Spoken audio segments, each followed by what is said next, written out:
phase is locked and ready to fire, sir. Illogical. Hello and welcome back to Federation Radio with me, your host once again, Floyd. So, we're going over Season 2's Episode 3, The Changelings, which is not at all what I thought it was. I was thinking it was going to be an actual species of changeling, because like I mentioned in the last episode, there are multiple of those, and I thought this would be the first one, but no. Apparently, Changelings is actually in response to this episode finding a probe called Nomad and how it changed and how it's trying to change things. Which is kind of, I don't really like that they use the word changeling. I would have preferred the probe or some kind of title about the actual machine that the episode's about, but whatever. So it's a pretty basic episode.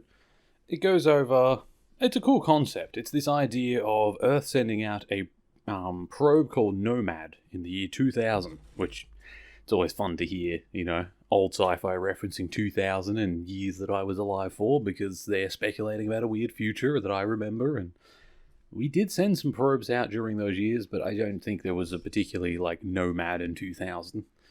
But, apparently this story is supposed to be, Nomad's gone out, it's been programmed with the objective, it was apparently one of the very first probes that we sent out as a species in Star Trek to search out and find new life. So, it was designed with basic computing. It was supposed to be able to understand, change, repair itself, and to try and learn information. Now, it was apparently damaged in a meteor storm at some point, and when it was damaged, it travelled aimlessly trying to repair itself. It then ran into an entity called Tundru, which was an alien probe that Spock speculates was probably used by an alien species for colonization, or to get a planet ready for it because it was going around and exterminating soil samples. However, the two of them managed to patch together their machines into one to repair themselves, to try and continue their mission, and between their two minds they sort of mixed their goals, and now it is seeking out biologicals to exterminate. So, it's mixed its goals, it thinks that it's still the probe called Nomad, which is was created apparently by a man named Roy Kirk. So, not Kirk, not actually a relation to Kirk, but Roy Kirk, so its memory banks are damaged, it's close enough to what it remembers and recalls as its creator, so it listens to Kirk's word. So when we first start the episode, the ship is coming into a sector, Monsieur system or something, I don't remember what it was, it doesn't turn out to be very important, but apparently there are 4 billion people that live there. There's an alien species known about, or a human colony, I wasn't quite aware of which it was, but it doesn't really matter. There was a system with 4 billion lives in it, and then nothing is there. They find from long-range scans, there's no life. They can't understand what could have happened to 4 billion lives, so they go closer, and then they're fired on by something firing these huge bolts of energy, like huge plasma things, and Spock actually says that each one of these is the equivalent of 90 of our torpedoes. That's how powerful it's hitting the ship. So he determines it drops the ship from 100 down to 20. They can obviously put more energy towards the shields, and they can do a few things to, repair them pretty quick between shots, but he surmises that the ship won't survive more than 4 shots.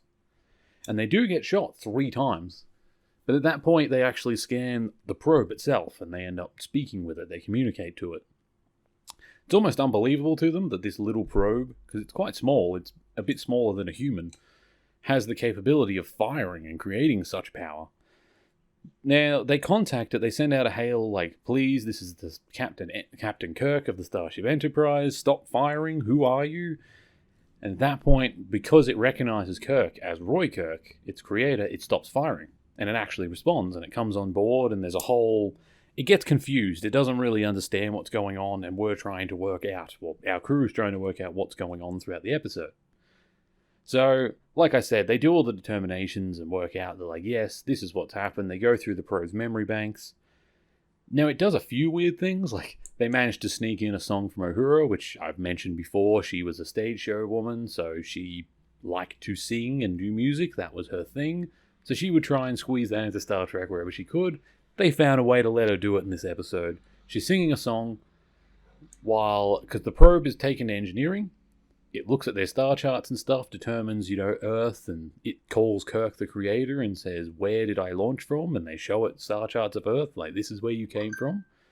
And after that, Spock comes up with a theory. That's when he wants to talk to Kirk alone, when he comes up with the idea of what's happened, how it's tried to repair itself and changed its goal. So they leave the room, and they leave him with that engineer. And that engineer calls up to the bridge, lets them know what's going on, and then says, "Give me one moment and I'll get the information you wanted for Uhura." And he says, "Holding." And instead of putting him on hold, she starts humming and doing a little bit of singing into the mic. Which was enough for the probe to pick up on the fact that they were singing, and he doesn't understand. Nomad's like, "What is this?"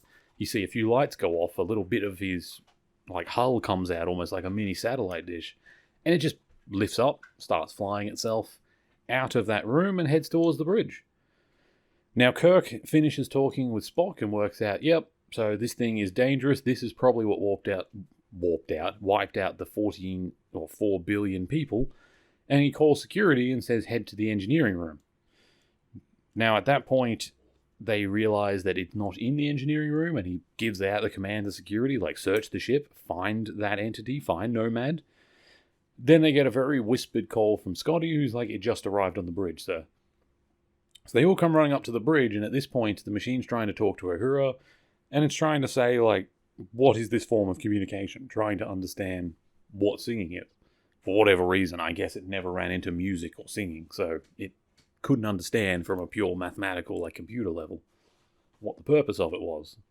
So, at that point, it tries to read her mind. It does almost like a mechanical mind meld, and this turns out to be not great for her.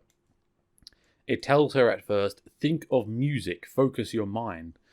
And obviously she's just freaked out. There's a weird entity that is suddenly on board. It is threatening her and nobody knows what to do about it. And then it tries to take her music. After a little while of Kirk and the others trying to convince it to let that unit go because it believes all the people on board are biological units being created by the creator. So for now it's not actually harming or directly killing them. That's why it's working with them. So it lets her go. But she doesn't speak. She's just blank. And it basically says that to read her memory banks, that unit was irreparably damaged. It was chaotic. I had to wipe its memory to make it function. So yeah, it's just wiped out the memory of Uhura. She no longer has a memory. She doesn't know how to speak. She doesn't know anything. Now, we'll talk later on about how weird that kind of... Actually, you know what? I'll just do it now. So they take her down to the med bay, and later on we come back to her in the med bay, and they're teaching her. McCoy determines that it didn't actually hurt her. There's no brain damage. There's no physical or nervous system damage. It just literally purged her brain of memories. She is perfectly capable of learning again. And apparently, across this episode, which they don't really sort of make out like it's anything more than a couple of hours. There's no real point where it feels like, oh, we'll leave this for the night. We'll come back tomorrow. There's no bedtime scenes. This really feels like it takes place over a couple of hours. So apparently in a couple of hours, they managed to, using the best educational tapes in the universe, apparently, sitting around teaching her how to speak at a grade 1 level, they say at first, which is weird because she's trying to speak, she's struggling with English, and she keeps reverting to Swahili, which is didn't you wipe her brain, so shouldn't she not remember Swahili or who she is either? So that doesn't make any sense. And then after that, apparently by the end of the episode, which again, I said 12, maybe 15 hours at most, it's a long day, it's not more than one. She's apparently completely re-educated to the point where the doctor's willing to sign off on her leaving medbay and going back to her duties. What kind of technology do they have that someone can wipe their brain? How come you don't have this stuff for children? Why can you train her from start to finish in 12 hours and yet still need schools for your kids? Shouldn't humanity be so much more advanced at this point if you can completely train someone to the point where they're a scientist and an officer and have enough theory about all this to work on board a starship on the bridge? To do that within a few hours is... I would struggle to believe we wouldn't have ascended to godhood after a century of that. So, it's kind of bullshit, honestly. That's just one of those plot devices that they use, and it's just oh, we want Uhura to be a victim so she has something to do, but we also don't want to write her out of the show, so we're just going to bring her back immediately. Whatever. That stuff happens. So, what I didn't mention was when this is happening to Uhura, Scotty, who once again, like in the last episode, shows himself to be somewhat of a white knight. He's got to defend those ladies.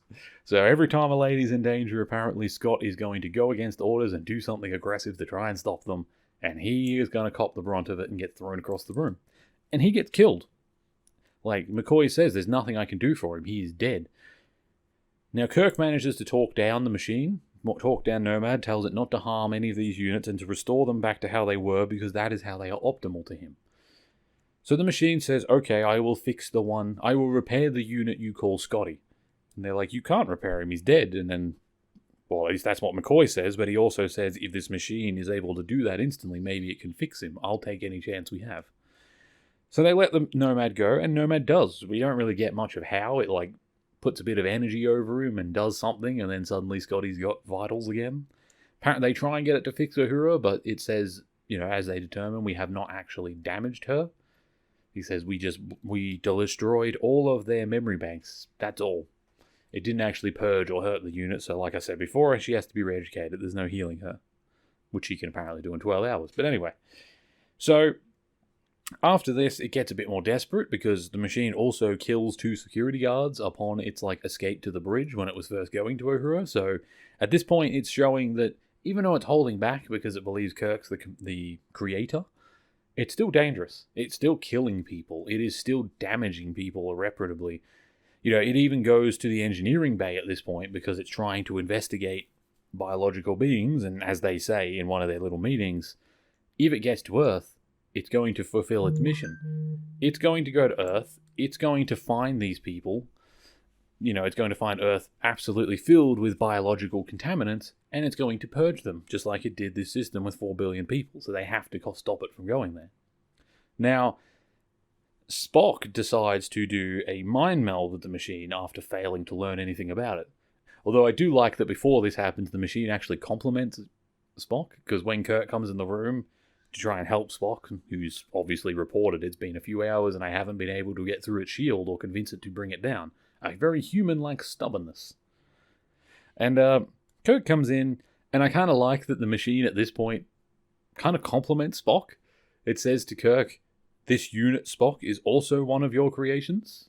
And he says, yes. Yes, he is, I suppose. And he says, "This one is far more organized, a better unit than the others."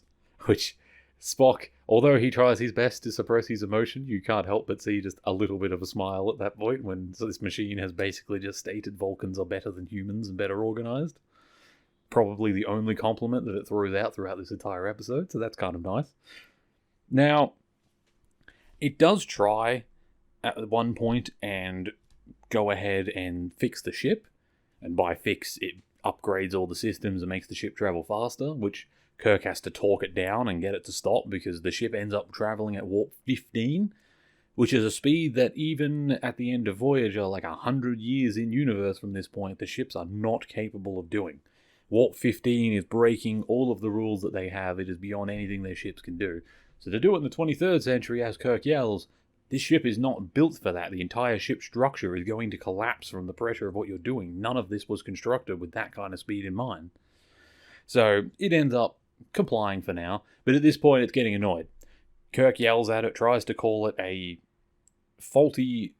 What does he call it? He calls it a faulty machine who needs repairing and tells it to go back to the wait bay. Now, Spock comes up with the idea of mind melding with it, which is actually how we learn that it's not just Nomad. He determines that his theory about it repairing itself and changing itself is sort of correct, because inside of it there is another being called Tondru, who is the alien probe that has mixed with it, and that's when he confirms, yes, our theories were correct. This is actually 2 different probes with 2 different missions that have been mixed together. It's as confused as we are, but it is still highly dangerous. So it's also really weird the way Spock does it. It's interesting that Spock can mind meld with a machine. It kind of raises a few questions about how powerful the Vulcan actually are. Can he just mind meld with the ship at any point and connect himself to the computer? What is the limit of a Vulcan's power? Do you even need a crew if you can just get a pretty confident Vulcan as the captain to just commune with the ship and turn the weapons and reaction speeds into one entity? It really brings up a lot of the Vulcans, I think, are supposed to be far more powerful than they let on, which I kind of like in some ways. Because as we'll learn later with the Romulans, we have learned, the Romulans are basically a part of the Vulcans. They're like a distant cousin, but the Romulans are the sort of people who would take advantage of those things. And I think in a bit of irony, the fact that they want those things has meant that biologically they have actually changed from the Vulcans. They use their minds differently, and therefore are incapable of accomplishing what they want, Whereas the Vulcans, because they don't want that and have lived the way that they do, have actually grown their mental capacity to the point where they could do everything the Romulans want, but they no longer do it because that is their philosophy. Which, makes a real nice yin and yang of the two species and how they are connected and yet separate. Which, again, is something we will, going forward into Star Trek, go over quite a lot. Like, the Romulans and Vulcans are a pretty big deal for the later shows, but unfortunately for the original series, the Romulans, I know from interviews and stuff, they were supposed to come back on multiple occasions. They did want the Romulans to be a reused thing, but for whatever reason, different reasons, they got written out. Like, I know in one of the movies they got replaced with the Klingons, which is why that movie feels a little bit weird, because the Klingons were originally supposed to be Romulans getting involved in this incident, but instead it's just a continuation of the movie before with the Klingon story continuing. So the Romulans are a weird, kind of unfortunately misused thing in the early days, but that's alright. The concept was there. Anyway, so we go back to Nomad, and at this point, Kirk manages to pull off a pretty nice loop of logic, which even Spock compliments and says, that was a brilliant use of logic, Captain. I didn't think you had it in you. And Captain Kirk kind of laughs after it's all over and says, "Oh, don't tell me you didn't believe in me at all." And then Spock just looks at him and says, "No, Captain." Like, so clearly, he's actually surprised. Like, this is not just him messing around with his friend. He's actually like, "I didn't think you had that kind of logic in you. I was convinced we were dead. I had no hope in you." He's glad that he was wrong, but yeah. So he uses this logic where he tells Nomad, "You are a machine. And he tells him, "I am a biological and I created you. I am flawed, and therefore you were created by a flawed creator and are flawed yourself." He says, "You must repair yourself. You are in error." And the machine starts freaking out. It's trying to work out. It's in that weird logic trap of like, you see this a lot in old sci-fi, of the machine being put through this weird logical loop of breaking its own brain, trying to understand the logic because it can't. Unlike an emotional human, it doesn't have the ability to get frustrated and eventually walk away from a problem and say, "I will deal with this later," or "I'm not sure what to think about this." It's a computer. It has to have an answer, and therefore it has to keep computing. So it either gets trapped in this cycle or it breaks. It literally fries its own circuits trying. It's not something you actually see much in modern sci-fi, which is interesting. I do wonder if that's because of changes in the way that we view computers and AI now. Maybe how much more intelligent some of it is, but then I feel like a lot of the modern algorithms, like, they're not truly sentient yet. Like, a lot of that stuff is still not that different to computers. You probably could still trap it in logic. In fact, I think that's what a lot of hackers do. They're not actually hacking your stuff. They're just convincing the security systems that they're not there and trapping them and doing loops and making it seem like they're invisible. Anyway, so it traps itself in a loop. At that point, while it's like literally its circuits are on fire, you can hear it. They get these anti-grav units, apparently, and like attach it to the sides. Spock and Kirk do, and then they carry it to the transporter room and they transport it out of the ship, where it then explodes after it just literally mind blown by Kirk's logic. So it's a really interesting little episode. It's, nothing major, like I said. There's no new enemies, there's no new aliens introduced. It's just a cool little episode with a probe. But it's a fun side of sci-fi. We don't often get to do in Star Trek the whole Skynet thing. The closest thing we ever get to Skynet is like, later on there'll be the Sung androids, but there's also, I would say, the Borg is probably the closest, but then the Borg are more of a hive mind alien species more than they are a computer. I know they're kind of in between, they're sort of both, but they're not a strict computer. They don't really have that full old school robotic sci-fi, which means it doesn't get touched on much. And a lot of modern sci-fi doesn't really do the clunky robots anymore. It's always androids and machines trying to hide in plain sight in human society as humans, or it's something like Skynet taking over our society. It's very rarely the clunking, like, robots of their own individualism trying to use logic.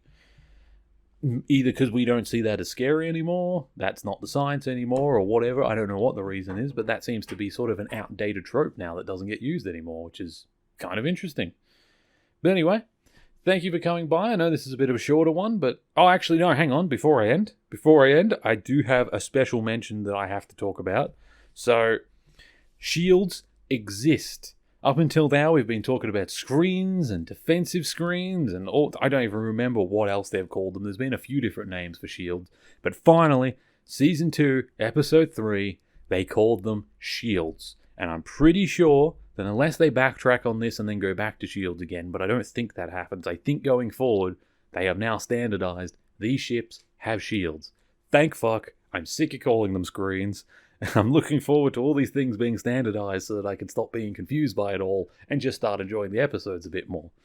But thank you for listening. I just had to add that in because I've ranted about shields in the past and it was so satisfying to hear them be called shields.